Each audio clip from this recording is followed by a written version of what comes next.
Today was a big book collecting day.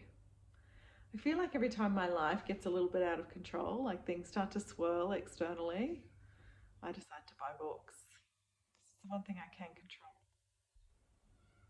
That's a problem. Anyway, today I bought, let me scooch them over so you can see them. And then there's another pile. And then, oh, this is library collection. How ridiculous. So I guess the theme for this vlog is going to be me actually reading the books that I buy and actually reading the books that I borrow from the library. I mean, what a novel idea. So let's kind of have a quick go through of the books and just work it out. Oh my God. Oh my gosh. So some of these books are just like, they're not all like to be read. Right, so this is a cool copy of A Fine Ballad, so I bought it, and then I just collect all of these Penguin classics, and I've already read this. I buy books that, like, it was $3.50. I buy books that I've already read because I share them with people when they come over and go, hey, I want to borrow a book. I'm like, here's one I've already read, and you can have it, because you don't always get them back, right? I got The Weekend too. I got Woman in the Window as well. I think that's all.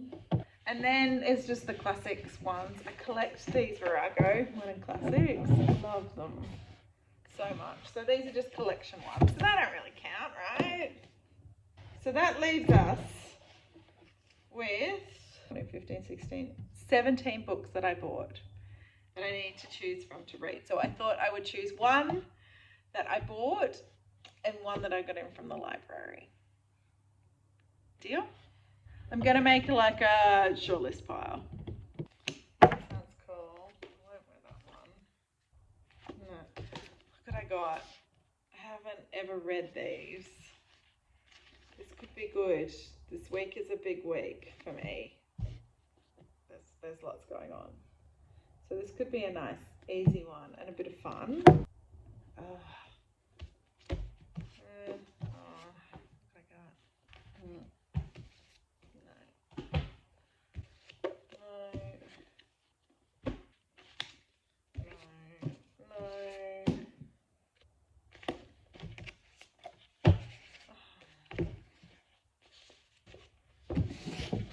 Okay. This is the thing, hey, because what happens is I buy books and I'm so excited to read them. Like, I'm excited to read every one of these books.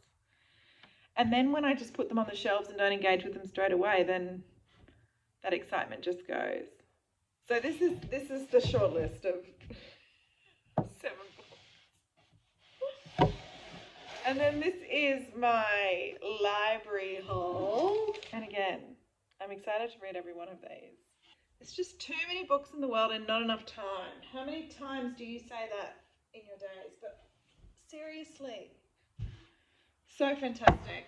I'm so excited. I'm so excited to have all of these possibilities in front of me. So these are the books. This is the short list. I don't know what I'm going to read. Maybe we just start from the top and work our way down. Appreciation. Ta-da! This is what I'm reading in this vlog.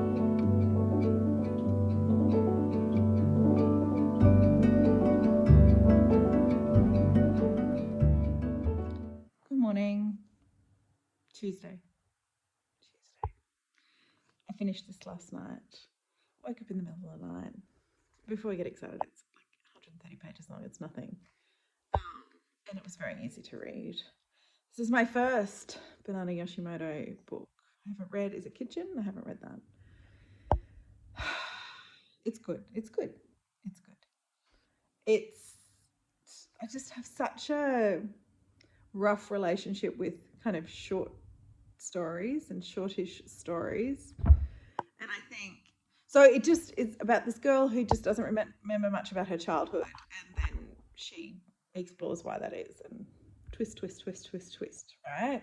And I think because the book is so short, these twists kind of just happen, and I don't know whether I need more like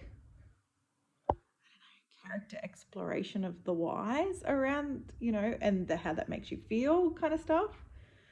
And yeah, because it's a short story, it was just like the twist happens and then we not move on, but then the story develops from there rather than the character developing. I think that's it. So yeah, it's just the only reason that this would be 4 stars, which is still good, right? It's good. Her writing's great. Yeah, it would just be that, it was a shortish story. So yeah, I did it in one day. How fantastic. I'm really into reading at the moment. Pianta.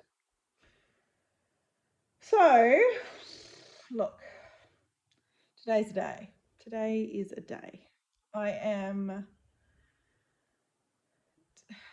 about to bleed, so just like completely and heavy and tired and all the things. And today we are celebrating the life of someone who I love that passed over. And so it's just like a big it's just a big emotional day. So I'm glad that the book that I'm going to be reading is, I don't think that emotional. Hey. This is the next one we're reading. Liam Piper. Look, Liam Piper wrote Feel Good Hit of the Year, which I loved. And so this will be my first novel of his. I don't know if it is his first novel. Back to the bio we go. No. He's written another one. Okay. This is his latest. How about we go with that? I'm all over this. I don't know. This is about Ollie, and he's an artist, and like he gets cancelled. Like he's a queer artist from the country. Right. And he's famous, and then he gets cancelled, and then he writes a memoir to restore his public image. So begins a journey through the underbelly of modern celebrity that sees Ollie confronting the consequences of his own ruthless myth-making. Lies he's told others, lies he's told himself. Perhaps he's been an imposter all along. That's the next line. I don't know. The only thing that's going to make me come undone here is that I have no connection to fame whatsoever. It's not on my radar. It's of no interest. I don't revere fame. I don't want to be in fame. I don't get autograph. Like it just isn't. It's a non-issue to me.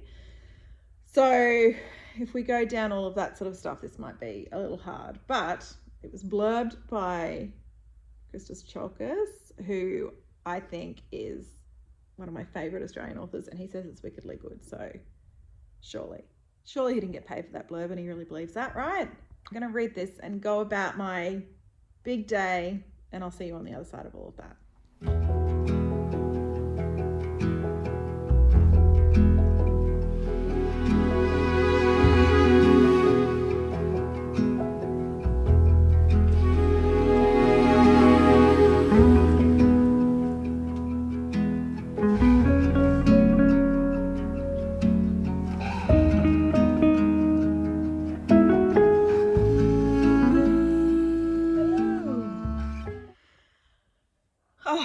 I am day one of my bleed today, so I am at home.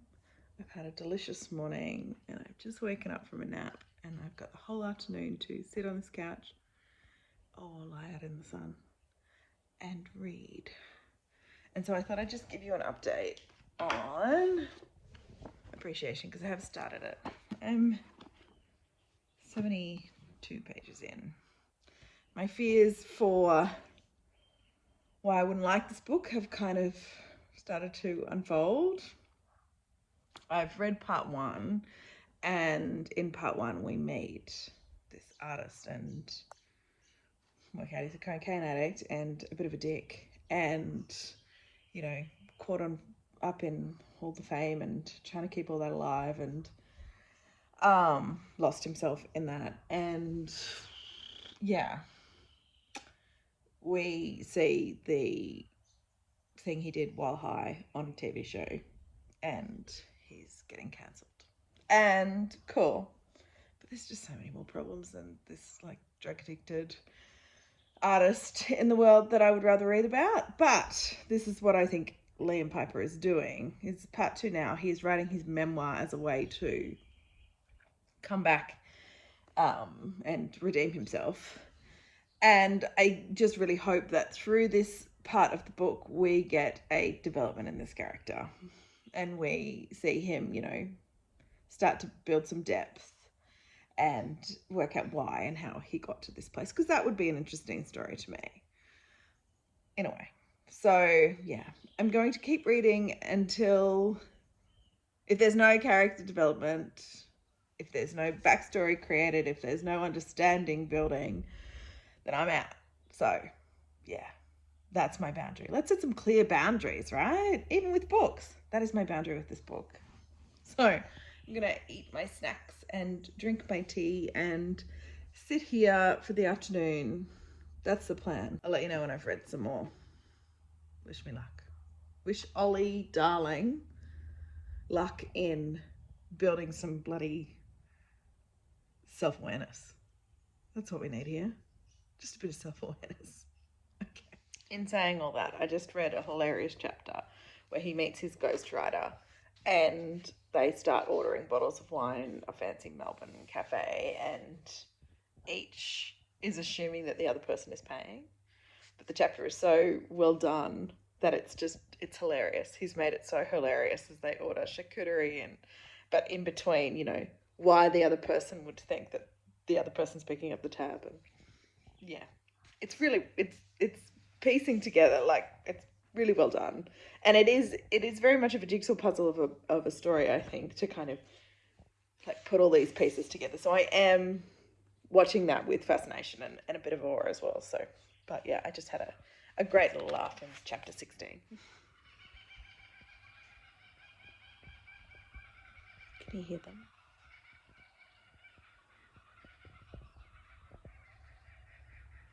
They're fabulous kookaburras. Every time a kookaburra laughs, I imagine it saying to me, "Yes, Queen." Because, yeah, kookaburras laugh. My belief is that kookaburras laugh when truth is told. So I imagine them saying, "Yes, Queen," every time. I hope you got to hear them. I just did tell the truth. On the phone, I sent a text message. A friend was calling me, and I'm day one. I don't do big, long phone conversations. And this friend, it's a lot going on in her life. She needs a big, long phone conversation. But I set a boundary for myself. And those kookaburras said, "Yes, Queen." Love it. Update. I'm at part 3 now. I just need more. I'm a projector. I'm a Scorpio projector. I need depth and rawness.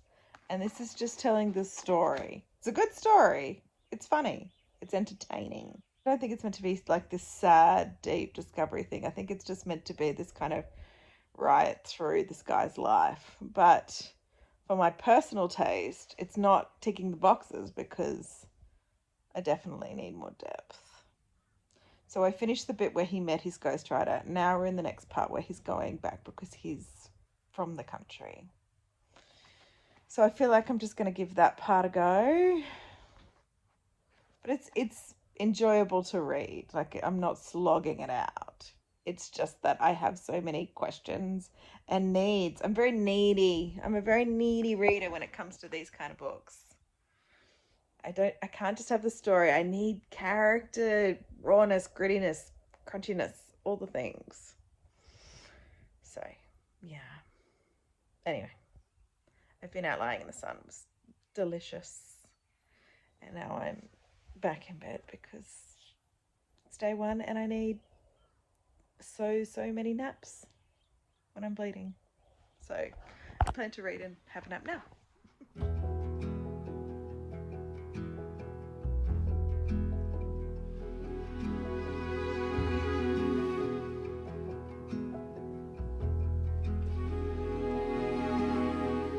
I just don't care.